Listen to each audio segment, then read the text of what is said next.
Hello and welcome back to Why You're Wrong, a new show where I look at some of football's biggest narratives to separate fact from fiction and let you know what you might be missing, as well as pointing out some mistakes of my own.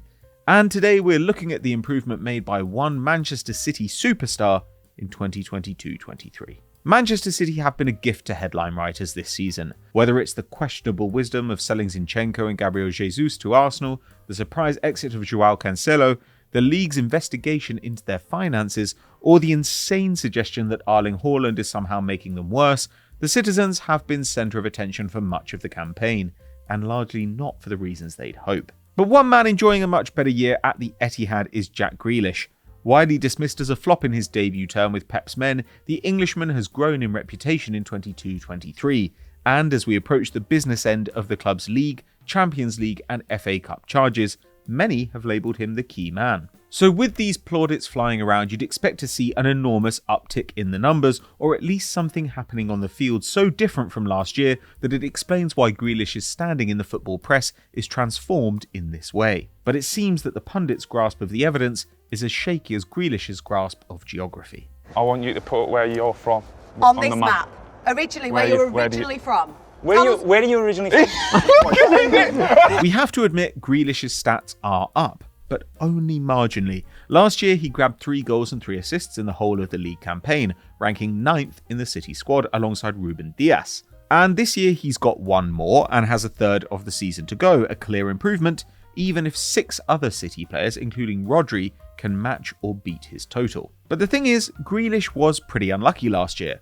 Over the course of his 26 appearances, he racked up 5 XG and 6 expected assists, and so while he ended up with just 0.3 actual goal involvements per game to his 0.4 this year, his XG was actually superior in 21-22, with 0.53 per 90 minutes to the 0.47 of the present season. You can't even really blame him for the difference between expectation and reality.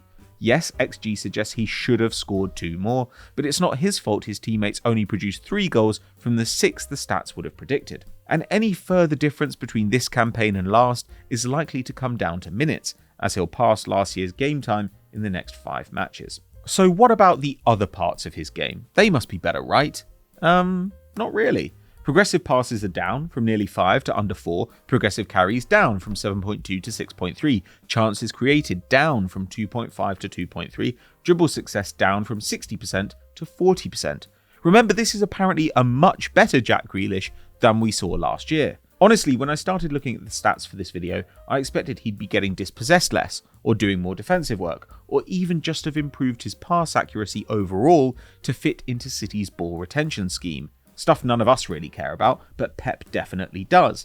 But actually none of those things is the case either. I put this to a few City fans and they pointed out to me that part of the change in Grealish's perception is his performance since the World Cup. And to be fair, they're kind of right, in that 6 of his 7 goal contributions have come since the winter break. But even then, a deeper look suggests that's more fluke than a real change. He's played twice as many minutes post-Christmas as he did before, his XG is identical at 0.5 per 90, and while his shots have climbed from 1.1 to 1.8 in 2023, his chances created have gone down from 2.4 to 2. Now, I'm not saying everything has to be visible in the numbers, but it's not an insane stat-brain take to imagine that playing much better would show up in some of the dozens of metrics tracked by the professionals whose data influences the multi-million-pound decisions made in the sport.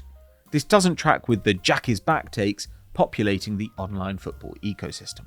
Well, maybe it does, but the issue's not with the stats or the performances, but with expectation. Grealish played off the left wing in his last year at Villa and produced 16 goals and assists for a side which finished 11th. And so when Pep dropped his biggest transfer fee ever on the Englishman, it was natural that some fans and pundits thought his future was as a Neymar type, an exciting dribbly winger who could score and create and whose production would skyrocket in a team competing for major honours instead of scrapping in the bottom half. But what Pep Guardiola really saw in Grealish, it seems, was Andres Iniesta, someone who releases pressure, knits the team together and helps build play from deep. Look at his average position in his last year at Villa.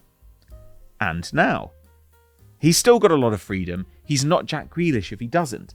But look how many touches he's taking in deep areas, twice as many in the defensive third as last year, and more than he did in the Midlands too. while even in a team with 62% possession to the 49% Villa had then, he's getting fewer touches in the box. It's just not what Pep wants him doing. Instead, he's receiving huge numbers of outlet passes, nearly 13 a game, that's 4th in the league. When City are trying to move forward, he's their first port of call, and then he drives forward. Whether it's ripping through set defensive lines or breaking quickly, Grealish is the key. If all this sounds critical of those reconsidering their perception of Grealish, it's not meant to be. We're all swayed by narrative and expectation, and it's easier to appreciate what Grealish is doing now, 18 months away from his record transfer, when we're not focused on what he isn't doing. In this case, the narrative around Grealish is finally right, it's just a year late. So that's our show for this week. Thank you for watching, and hit us up with your suggestions of other things I got wrong, as well as your most treasured football opinions, and they might make a future episode of the show. Get your entries in the comments below, don't forget to like and subscribe, and we'll see you next time.